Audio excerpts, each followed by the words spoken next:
Meve's ear suddenly caught brisk music and voices raised in song. She had no doubt. A wedding ceremony had just begun in a hamlet just off the high road. When the bride's father spotted the royal retinue, he rushed up to beg the queen to bless the newlyweds. Meve obliged cordially. Encouraged, the father boldly invited Meve and her court to join in the festivities. You do us a right honour, my lady, and your men would bolster their strength afore to march ahead. We beg ye, eat, drink, and rejoice with us.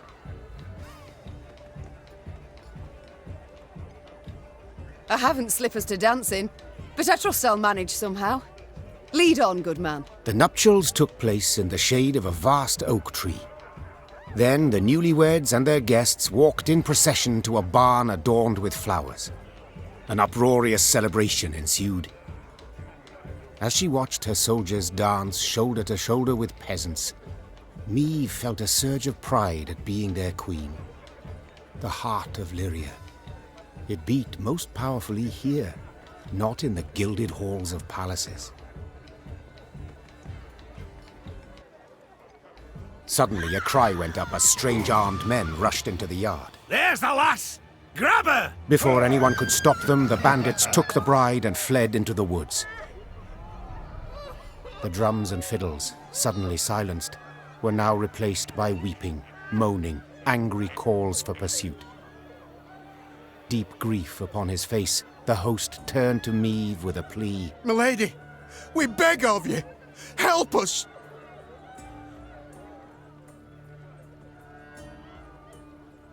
We'll not leave you wanting, good man. Shouted the queen, slipping her feet into her stirrups. Follow me! Yeah! The earth trembled beneath the weight of horse and hoof. Tankards laid out for a midnight toast to the bride and groom clinked prematurely in the quake, and the Lyrians charged forth into the dark wood. Though the Lyrian cavalrymen had imbibed spirits throughout the night, they not only managed to stay upright in their saddles, but even gained on the bandits and cut off any chance of escape.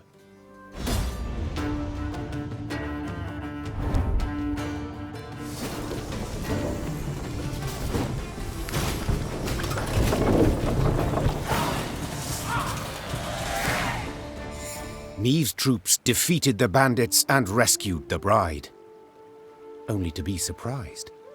For the maiden fair dropped to her knees and burst into tears of sorrow, not joy. Weep not, child, The queen said, placing her arm upon her shoulder. It's over. You're free. Nay, not so, your majesty. My lady, I've no love for Jan. No wish to wed him. It's my father. My family forced me.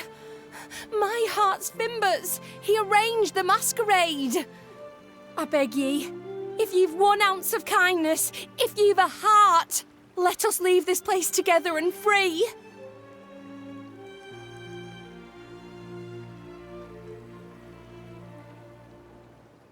This scheme you've pursued, I can't condone. Folk have been wounded. Some might have died. Said the queen. Yet, equally, I cannot let others force you to marry. So, may we go, your grace? You may. Fast as your legs will carry you, afore I've a change of heart. Though none dared utter a word of chagrin, Meve sensed her subjects' bitter gazes upon her. At the first light of the morn she left, without so much as a nod goodbye. Told you she were an harlot. Told you she'd mean trouble. You spy that column of smoke? Gods damn it! Make haste! As the Clayton estate appeared from behind a tree line, the queen and all in her retinue knew at once they had arrived too late. A veritable swarm of bandits milled about the yard. Who have we here?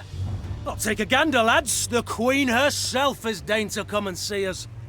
See you, then kill you. The strays of Sparla. 'Tis you who lead them. 'Tis you they call the Duke of Dogs. Aye, 'tis I they dub so. And in other pleasant ways. Prince of Pariahs, Thane of Thieves, Baron of Brigands, and Marquess of Mendacity. Colourful titles all, yet you omit one. Come on, cutthroat! I beg your pardon and cry foul. I am anything but common. You needn't get excited, Caldwell. Where is Lord Clayton? Sadly, my lord's no longer with us. Turned us away, you see. Denied us hospitality. A sacred right, after all. Angered the gods mightily, I expect, as he promptly met a tragic end. Fell in the well and broke his neck. I've heard enough. To arms! Attack!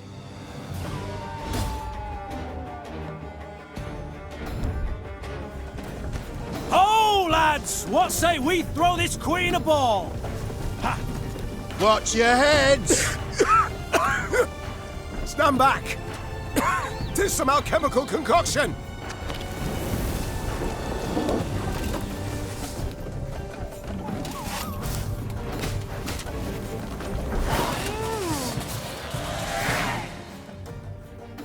Bravo, Your Grace. Well played. I can't say the same for you, I fear. You'd have done better to die in battle. Bound for Lyria now, where the hangman will have his way with you. Splendid! I've ever wished to see the capital. Quite certain of yourself, you seem. Many afore you have braided nooses for me, Your Grace. Yet as you see, my neck's straight as a pike. My threats are never hollow. And if it's an escape you weigh, well, we've yet to see any man abscond from the dungeons of Lyria Castle. I'd hope so. For to be known as second just wouldn't be worth the trouble.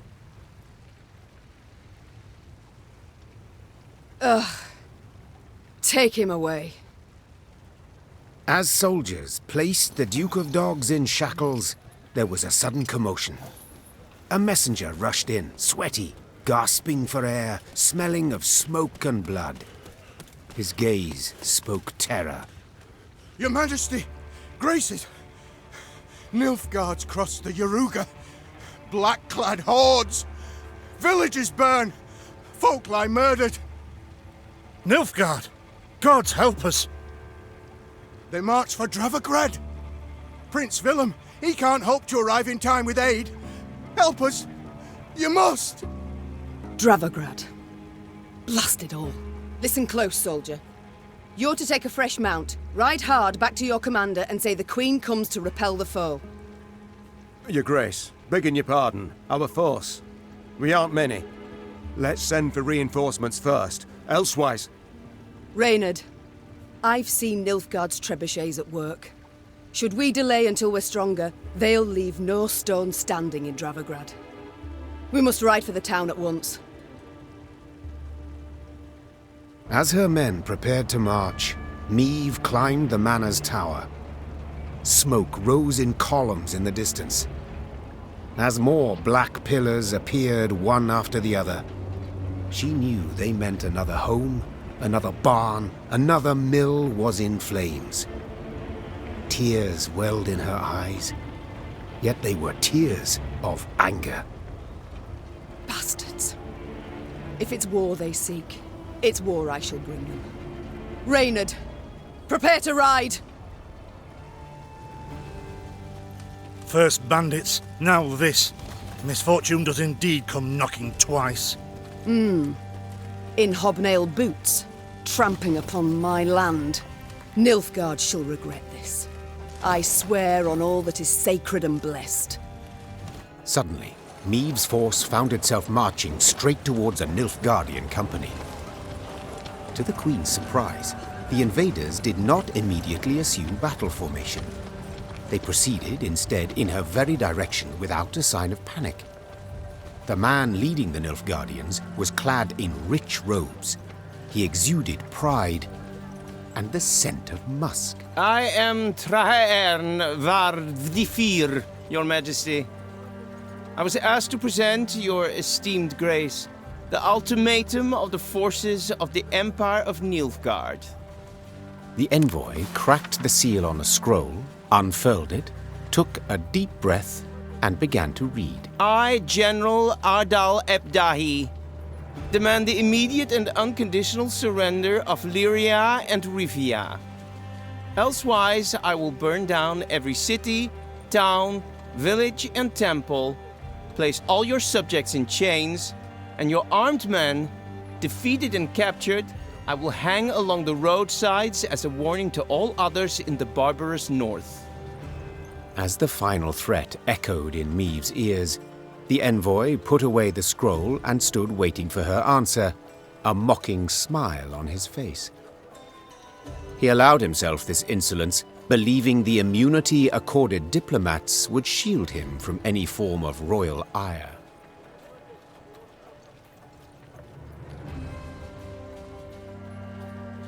I thank you, sir. A sophisticated missive that proves beyond a doubt Nilfgaard's superiority over the culturally backward north. Answered the Queen in a voice frostier than Mahakam's snow-capped peaks. To delay this matter I see no reason, so I give you my response to His Excellency. Go ahead and try, Whoreson. That said, Meve slapped her mount with her reins and galloped away, leaving the Nilfgaardians in dust. Envoy and escort turned to go whence they came, the Lyrians sending them off with a din of whistles and curses. Then one day, gazing towards the horizon, the Queen spotted Lyrian banners whipping about in the wind. At long last, She said with a smile. Meve resolved to speak with the commander, one Baronet Eldar. It was the first time they met, and the youth very much impressed her. Yet instead of questioning Eldar about the foe's troop movements, Reynard took the conversation down a seemingly irrelevant path. And how's your father, if I may ask? In good health, I hope? Yes, though he still nurses that bump he suffered while hunting last winter. Yet he's not one to complain. I'll tell him you asked. Irritated at the trivial nature of the conversation, Meve gave her horse a dose of her reins and cantered off. Once Eldar and his men were safely behind them, she took Reynard aside. Reynard, this is no time for gossip and pleasantries. We are at war. Yes, Your Majesty. And in such times, little should be taken at face value, even a man's name. Get to the point, Reynard.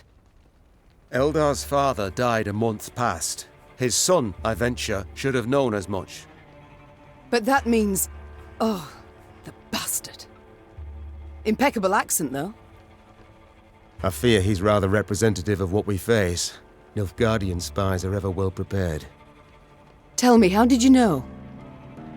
He wears no mourning on his armor. Were it not for that, I dare say I might never have guessed. What are your orders, Your Grace? To observe these Nilfgaardian mummers?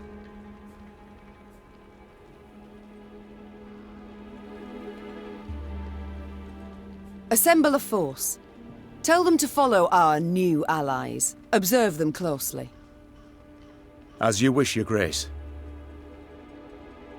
Reynard's scouts did as ordered, watching the false Lyrians while themselves remaining unseen. Soon after, a scout returned with news that the false Lyrians seemed headed for Rastburg, a castle several leagues to the north. The false Lyrians approached Rastburg Castle. They sought to convince the defenders to open the gate. As their commanders negotiated with the commander on the ramparts, the remaining infiltrators crouched hidden behind a wall, awaiting the signal to rush forth. Time for Baronet Elder to join his falsely claimed father, Muttered the Queen. Follow me!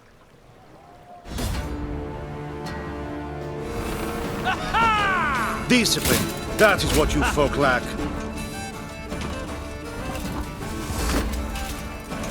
The castle is secure, Your Grace.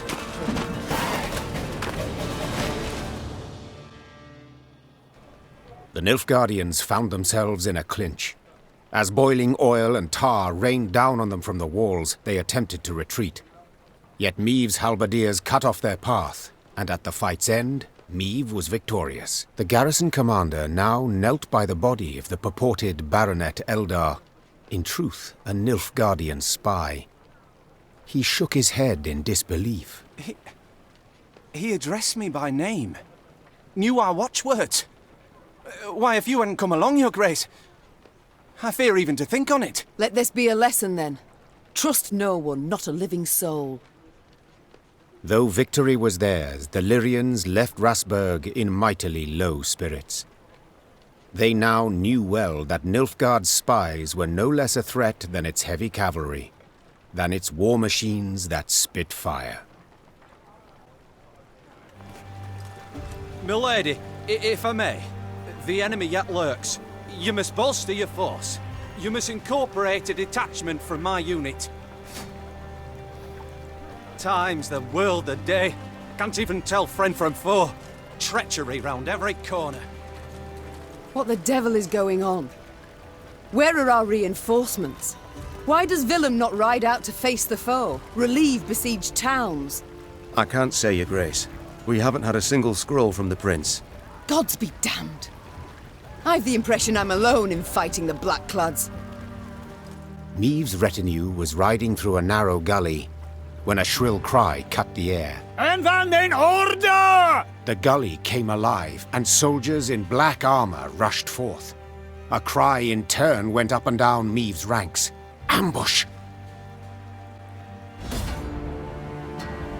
I'm a war servant.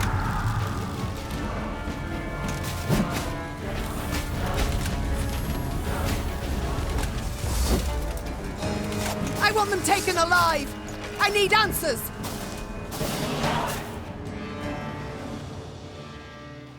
After the skirmish, the Queen's troops brought several Nilfgaardian prisoners before her.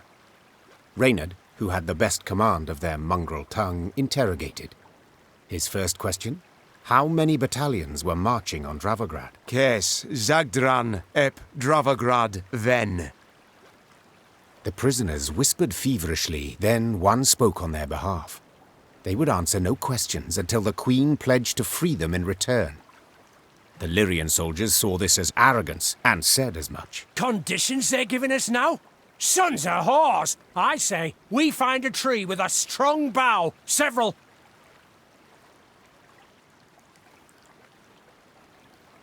Ignoring the objections of her retinue, Meve pledged what the soldiers wished. They, in turn, admitted their commander had pushed forward ahead of the army's core force. He now awaited reinforcements that would let him take Dravograd. The prisoners claimed these units would march through the village of Turnifen. To lay there in ambush. Hold them. They could not join forces. Reynard whispered, leaning in towards the Queen. We would gain the advantage for the decisive battle. Meve had obtained invaluable information, while the prisoners would gain their freedom. Or so it seemed at the time.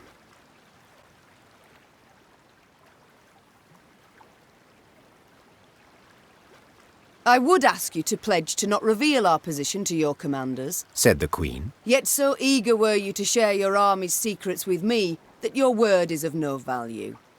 Leave my sight. Once the Queen's words had been translated, the prisoners breathed a sigh of relief.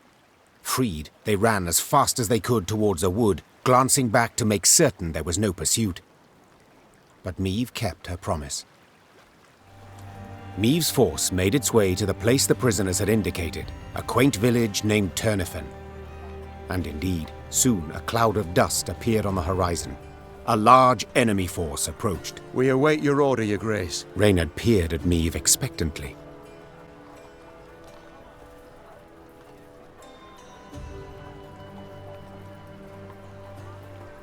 Meve could not let this opportunity pass. The Nilfgaardians marched on, oblivious to the threat. As soon as they found themselves within range, she signaled her arbalists to loose their bolts, then led her cavalry in a charge. At them! Follow me! Geop! At them! For Lyria! My prescription, a bit of bloodletting.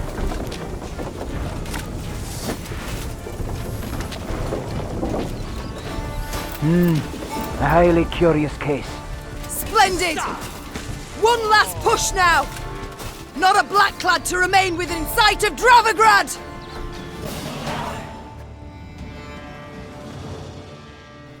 Thus Meve led her force to victory. Historians would later term this encounter the Battle of Turnifen. Those Nilfgaardians who survived it spoke of a terror on the field. A woman warrior in gilded armor spattered with blood, her blows so powerful as to pierce the heaviest breastplate, the thickest buckler. The Lyrians now set off toward Dravograd, buoyed by the vision of their foe expecting reinforcements, friendly banners on the horizon, none of which would ever arrive. The Blackclads may outnumber us, but we're the more cunning, with the wit! Blackclads trampled my son, your majesty. They saw him walking along the road. They didn't slow, not one bit. My lady, I've nae much, but I'll gladly give me last coin for the cause. For vengeance! Meve and company passed by a village evidently pillaged by the Nilfgaardians. From afar they had heard cries, but as they drew near they recognized them not as cries of grief, but as cursing, cries of anger. Give him a proper walloping, the scoundrel! Mercy, good folk! I've done nothing wrong! The villagers stood gathered near the hamlet's centre, surrounding an elf, bloodied and cowering. Stones in hand, the peasants threatened and cursed him. The queen demanded an explanation. A ruddy-faced blacksmith stepped forth and spit. A Nilfgaardian spy the horse and is, your majesty. He's the one brought him here to raise the village. He's got to hang. The other villagers agreed with the smith. The elf fell at the queen's feet and grovelled. Have mercy, Dren. Save your loyal subject. They lie! They fault me only as I am an elf.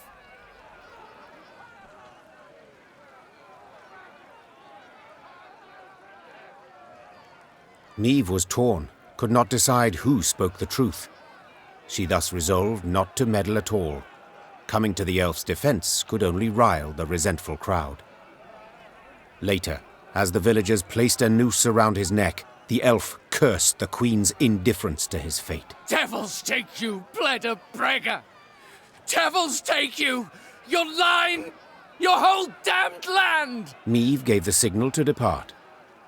As her force marched off, all heard the elf's cries of grief and pleas for mercy. Then they stopped mid-sentence, and the silence rang in Meve's and her soldiers' ears. One traitorous head less than we had afore. Remember this, Nilfgaardians. You'll not defeat the gods. They fear not your torches. They fear not your swords. Blasphemers, pagans, idolaters who prostrate themselves to the sun. Never seen so many armed men in me life, and each one in black plate and winged elm. Heard them Nilfgaardians got hearts of stone, no mercy for a single soul. A dark shadow suddenly cut across the sky. The queen instinctively brought her shield up, convinced a Nilfgaardian catapult had lobbed a boulder their way. But when the boulder landed in the road ahead, it smashed into splinters and proved an empty barrel. This is what they cast at us. Barrels. Is this some jest? Well, they're not known for their sense of humour, the Nilfgaardians, answered Reynard. Meve stood in her stirrups, squinted, peered into the distance, and let out a hearty chortle. For the barrel had been loosed by neither catapult nor trebuchet, but by a rock troll consumed by fury. At what? A company of Nilfgaardian soldiers had pitched camp by the cave the troll called home.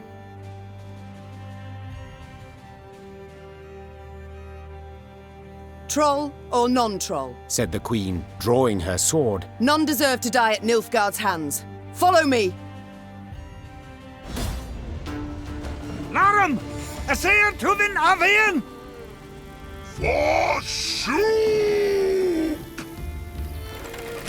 Protect the troll! Ah! It's safe! Your Grace, the troll, it's a bit unpredictable. Humans good do. Shoop help.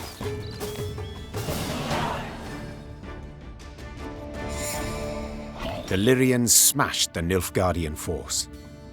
The troll, having grown suddenly pensive, gazed and picked at the invaders' corpses. Clad in blacks, humans. No good humans. Just so, Sir Troll. The Nilfgaardians are a devious lot. Our land they've attacked most treacherously. Clad in blacks, humans hard. Why no good humans? Big lot armor. Chew got to. Try morsel of human, you wish? Do you know to whom you speak? This is Her Majesty, your queen. Greeting your queen. Soup is me. There, Reynard. I believe I can manage this. Say, Shoop, you've quite the stockpile of kegs. Do you engage in custom, perhaps? No. Kegs good for smash when Soup angry gets. But costume engaging. That what mean? It means... well, to trade one thing for another. At a profit. One thing for other. For glitter rocks, even. Yes, if you play your cards right, you might just convince someone to pay you in rocks. Cards, kegs, trade, glitter rocks. Soup plan got. Soup gotta go. A 4 human go, Soup human give. Your queen aid give, your queen aid get.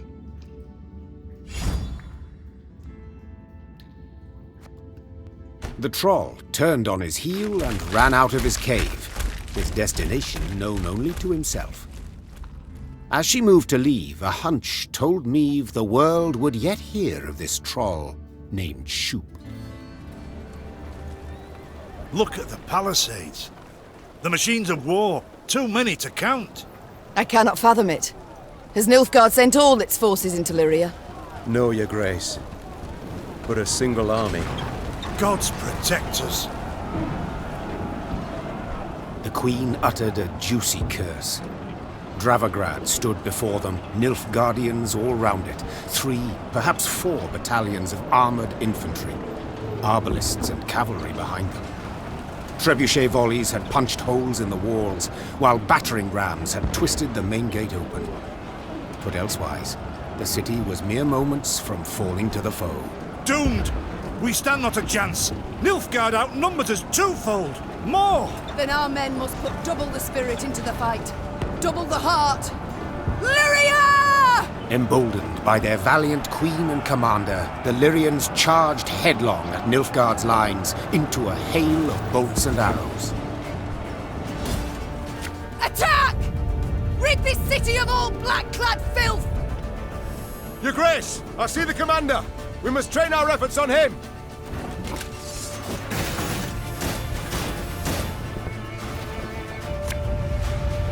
Arbalist at your command.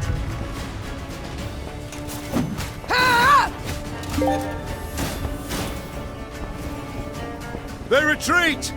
Your Majesty, the city's ours!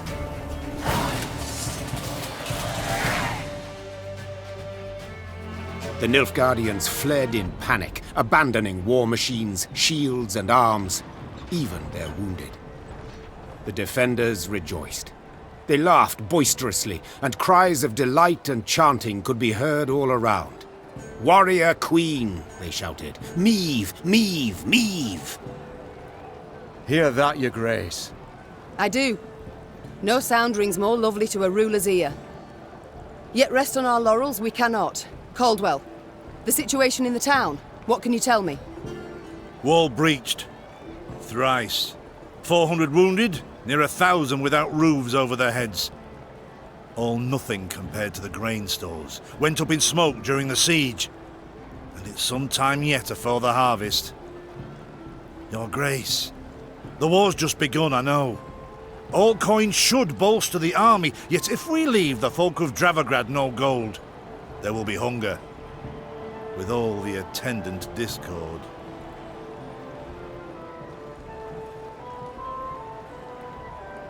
You saw the state of the garrison here.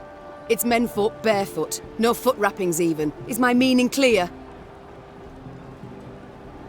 I must have a strong army to command. Lacking that, other towns will fall, more grain stores will burn, and famine will visit not Dravograd alone, but all Lyria. Caldwell, the gold I need very much. As you command, Your Grace? The battle we've won, there's just the war that remains, and Nilfgaard will strike again, doubt it not. We must move on. Caldwell, ride ahead to Lyria. My son must call a gathering of the Council of Peers. Tell him so. We'll have much to discuss. Reynard and I will follow with the troops. We shall seek out any Nilfgaardian stragglers, prevent them from rejoining the main force.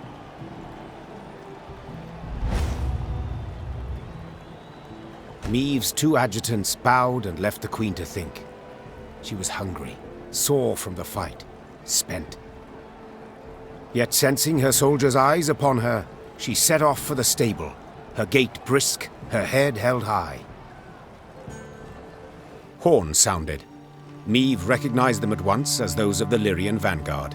She drew her sword and prepared to face the invader. Yet coming down upon her force were not Nilfgaardians, but bearded warriors clad in leather, horned helmets on their heads. This was not so.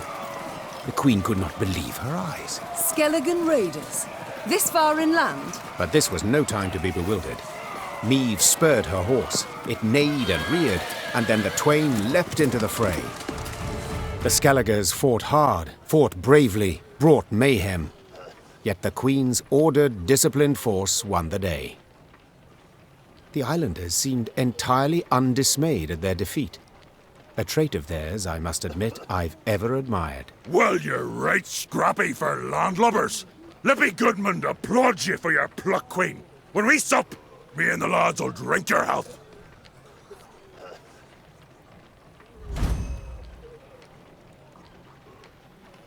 That we shall yet see, sir. We must know something first. What brings you this far inland? What drove you from the sea? Meve asked, crossing her arms. Ha! What always drives us? Looting and pillaging.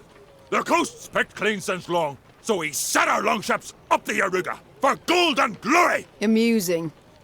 I always assumed you to be honourable folk. And who dares to claim elsewise? Your very actions do so. You've attacked a land preoccupied, a land already at war with invaders, but I suppose it makes sense. You've ever feared to attack Imperials? The Queen prodded gently. What did you say, wench? Gudmund had quickly turned red with rage. I'll prove just how wrong you are, I will! Why, we'll be drinking mead from Nilfgaardian helmets for sundown! Follow me, lads! Meve smiled as she watched the islanders gather their gear and prepare to march. She doubted not in the least that Gudmund would honor his pledge.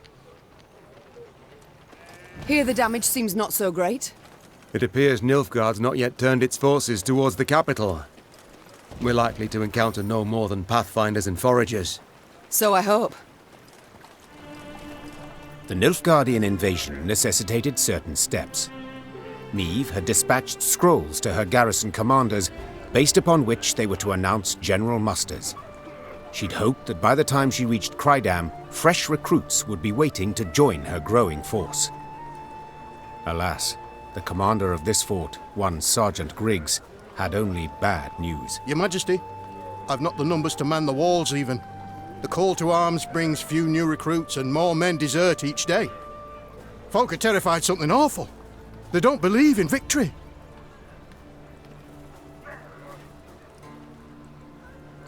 They don't believe in victory? The Queen rose from behind the table, toppling her chair. Then let them hear how I smashed the Blackclads at Dravograd. Quick as can be, the commander gathered all Crydam's inhabitants in the central square.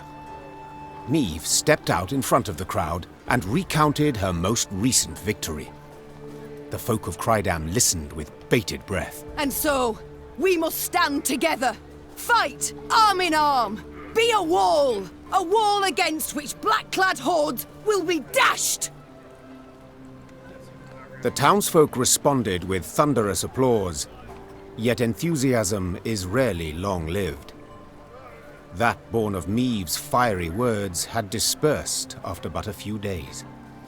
No new volunteers joined the garrison, and the townsfolk hid from Sergeant Griggs to avoid being pressed into service. Neither the towns nor the Queen's own company were reinforced, and Meve left Crydam angry as a wasp.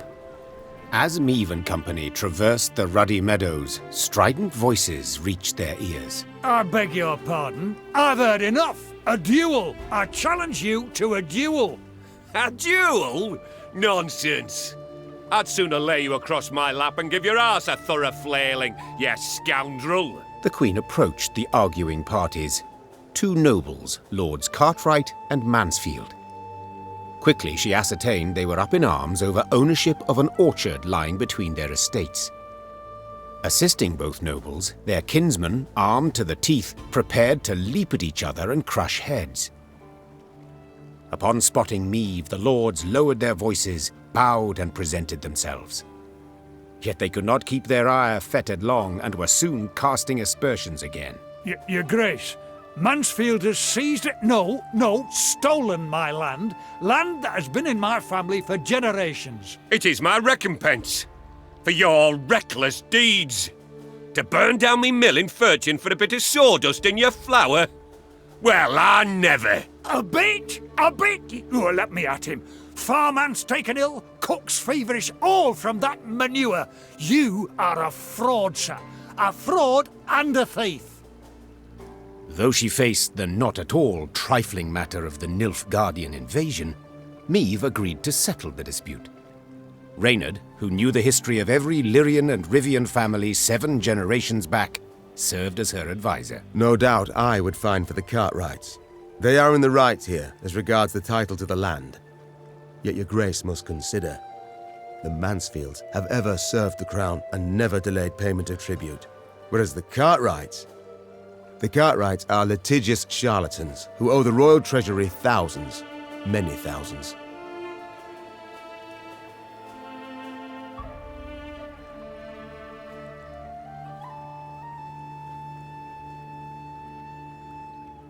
From what I've gathered, you've both burdens on your conscience, said the Queen. And I've neither the time nor the inclination to ascertain who started this feud.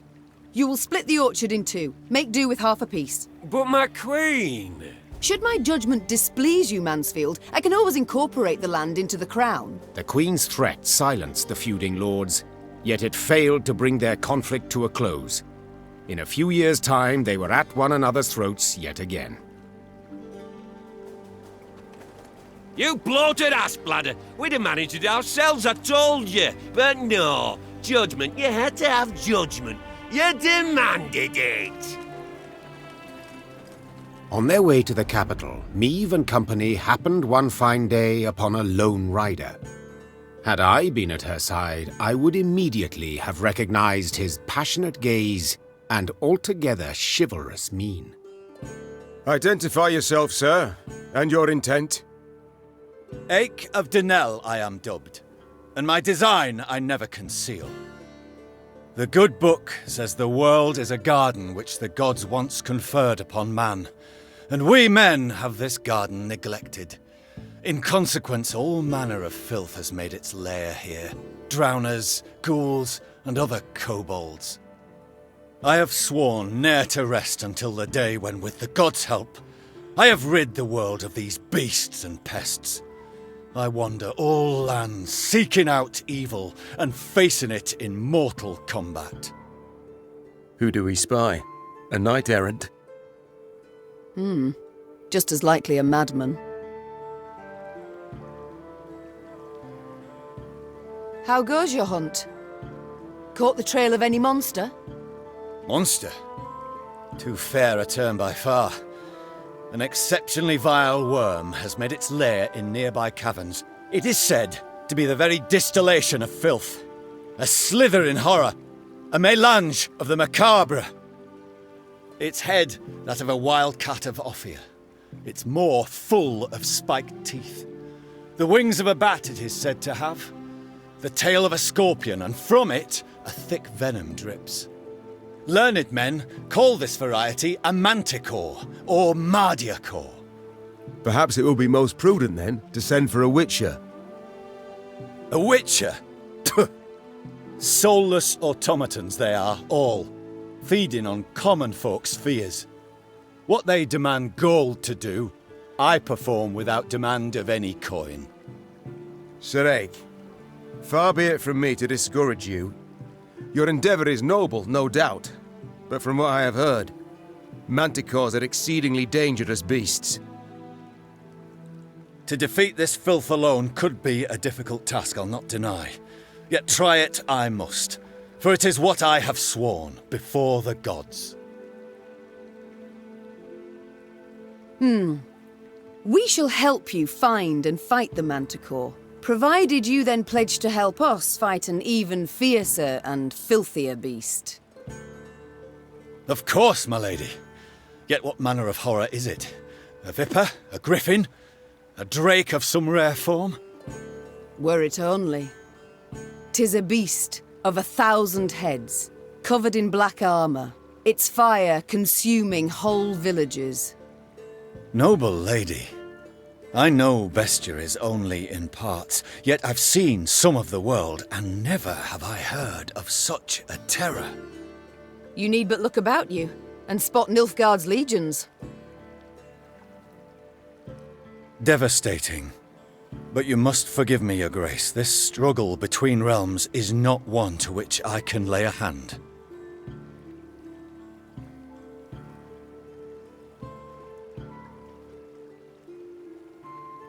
If such is your view, I shall not insist. The care you show for my folk I greatly appreciate, Sir Ake of Denel. Godspeed. And to you, Your Majesty.